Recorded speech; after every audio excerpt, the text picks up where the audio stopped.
One of the most momentous transformations in the history of the Western world took place when Europeans invaded Anahuac, the great city-states of Mesoamerica. In the assigned readings, you have first-person accounts of this amazing and violent encounter. From Aztec omens foretelling the fall of Tenochtitlan to the wonder of Bernal Díaz de Castillo as he gazed upon the extraordinary Aztec capital for the first time in 1519. The floating city of Tenochtitlan was an extraordinary place. It was a highly organized urban center, home to about 5 million people, bigger than any European city at the time. It was an architectural marvel, a rich and agricultural abundance and royal luxuries, but also ritual violence and deep social stratification. From the readings you will learn why the Spanish came to Anahuac looking for gold and other riches, and how they viewed the strange, at least to them, inhabitants of Mesoamerica. You will also read about Malinali, also known as La Malinche or Doña Marina. She was a young and intelligent native woman of noble birth who was given to the Spanish conquistador Hernán Cortés as both slave and consort. She served as translator for Cortés in Moctezuma and would witness one of the most dramatic events in the history of humanity, an astonishing war of civilizations. As her world perished and another began, Malinali brought forth a new race of people, los mestizos, people of mixed Spanish and Indian heritage.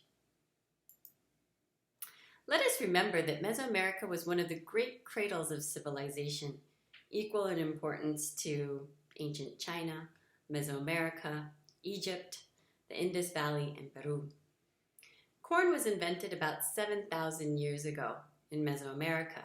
The native peoples basically invented corn. It used to be a weed.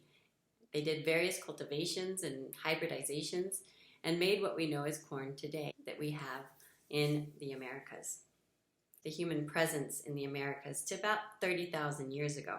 But indigenous people say they have always been here. How do we reconcile those two facts? Well, the difference is in the concept of space and time. In the West, we think in terms of linear time moving across space. Indigenous people often conceptualize circular time with an enduring sacred space. The space is constant, and humans domesticate or localize that space through mythical time, which exists on various planes. And you've seen some of this acted out for you in the various films that we saw about the creation myths of the Aztecs in Cosmovision. And they're basically rooted in 3 different processes: world making, world centering, and world renewing. So world making is all aspects of society are organized around a ceremonial center. They were modeled on a vision and structure of the universe as told in creation myths and other stories. Let's take the creation myth of the 5 sons. The gods had to sacrifice themselves in order to create the world. That's world making.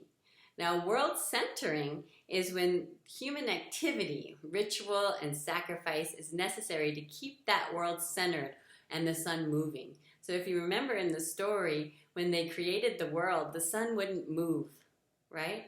So the gods had to sacrifice themselves. It took their own blood. And then there's world renewing. And now that we have the sun rotating and everything going and the world is made, it always has to be regenerated. It always has to be remembered. And these acts have to be reenacted in order for it to continue. Rejuvenating the world would happen through different performances in which the people would reenact different creations or different myths or different rituals that were needed in order for the world to keep moving. Okay, so what you're seeing here in this photo is El Templo Mayor of Tenochtitlan, which is currently near the plaza in Mexico City, or the Zócalo. You can go to Mexico City to the plaza. And the Templo Mayor has 2 temples on top, one red and one blue. The red represents Huitzilopochtli, and the blue represents Tlaloc. So the birth of Huitzilopochtli. Huitzilopochtli was a warrior god, and this is very important to the establishment of the Aztec state. So in the story, Coahuitle, who's Huitzilopochtli's mother, is sweeping the temple when all of a sudden a ball of feathers rolls at her feet and she becomes impregnated by the feathers.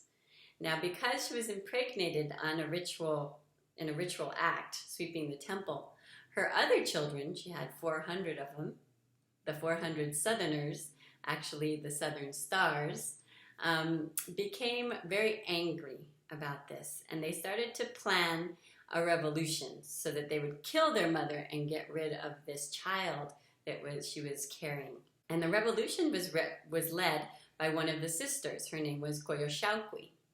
And so as they approached the mother, Huitzilopochtli jumped out of Coahuilte's womb in full regalia and ready for battle, and slayed all of the 400 brothers and sisters.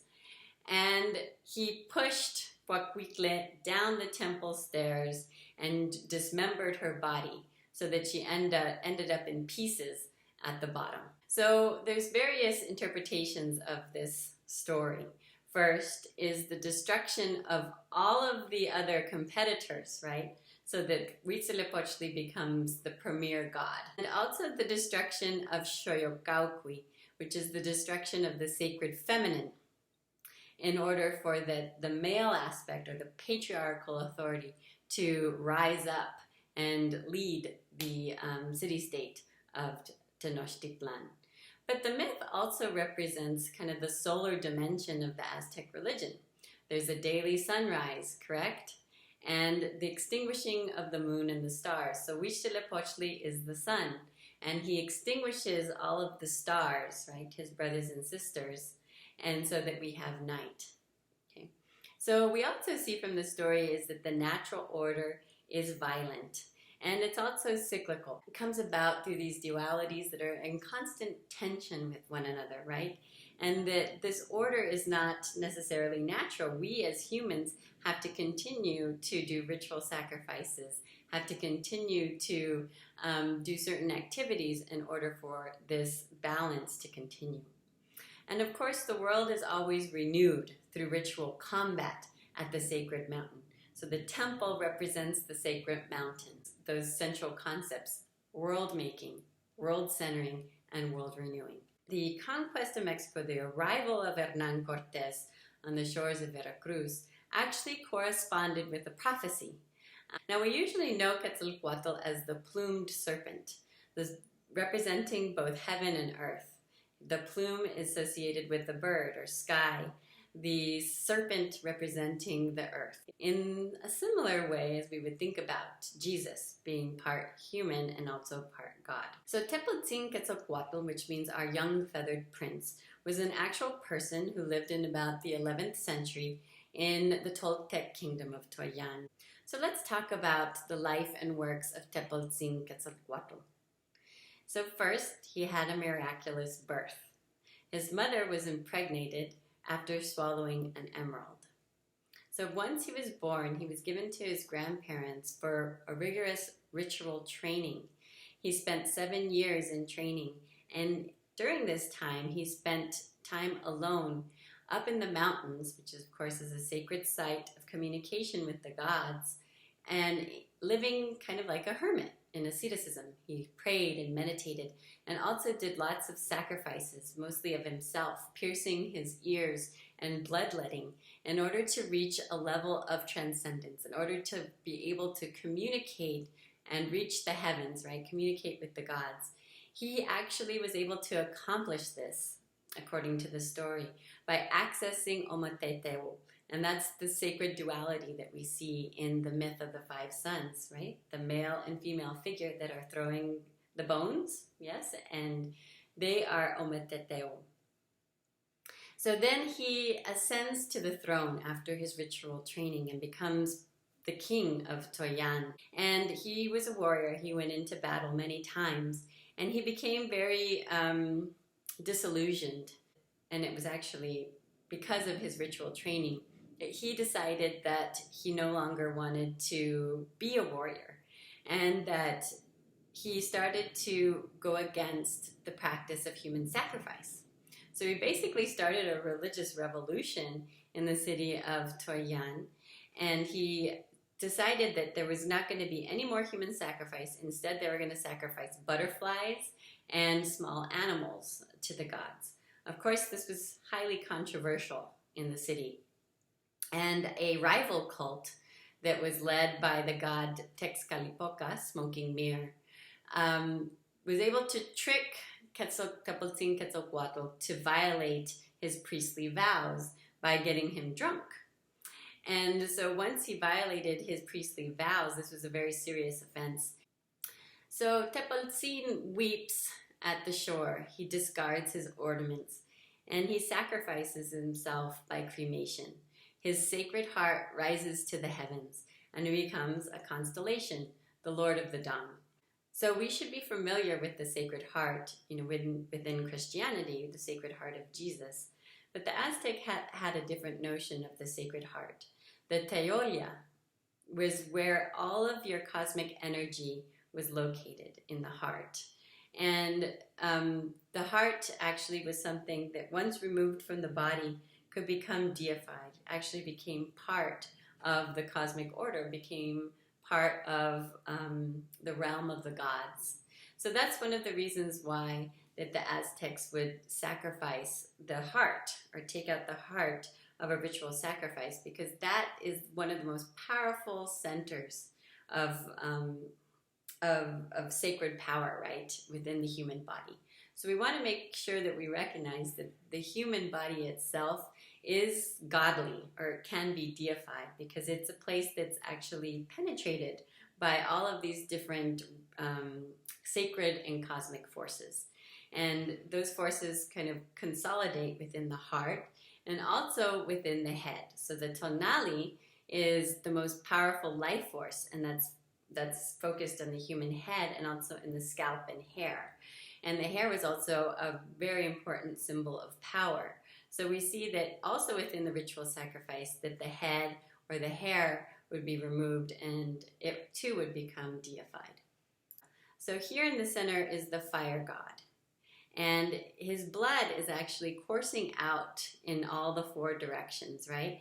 And his blood is feeding the sacred trees, which are located in each four of the quadrants of the picture, as you can see.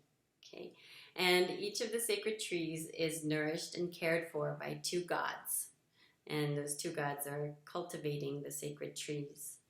On each corner of each realm is a celestial bird, and also parts of Topiltzin Quetzalcoatl's body. So each part of his body was spread out across the universe. And so all of the dots that you see actually represent different days, okay? So it's kind of a calendar and a ritual map that we're looking at here. And so as you can see, the blood of the gods actually spreads out into the universe, and there's communications with humans at each of the sacred trees. They're usually found on mountains, or at the foot of mountains, and in bodies of water. And so all of these cosmic influences spread across the landscape as the sun rises, okay? And so all of us are affected by these forces. They enter us and feed us, and so we must also feed them. So Topiltzin Quetzalcoatl was born in the year Se-Actil. He was also sacrificed and deified in the year Se-Axtil. And he promised to return and reclaim his kingdom in the year Se-Actil. So coincidentally, or however you want to think about it, as a fulfillment of prophecy, Hernán Cortés arrives on the shores of Veracruz in the Aztec calendar year of Se-Actil. So Moctezuma thought that perhaps this may be the return of Topiltzin Quetzalcoatl. And so he sent his envoys to Hernán Cortés, and they brought him the ritual regalia of Topiltzin Quetzalcoatl, right? And so it's not necessarily that they thought that Hernán Cortés himself was a god, but they did see the correspondence in prophecy, right, with his arrival.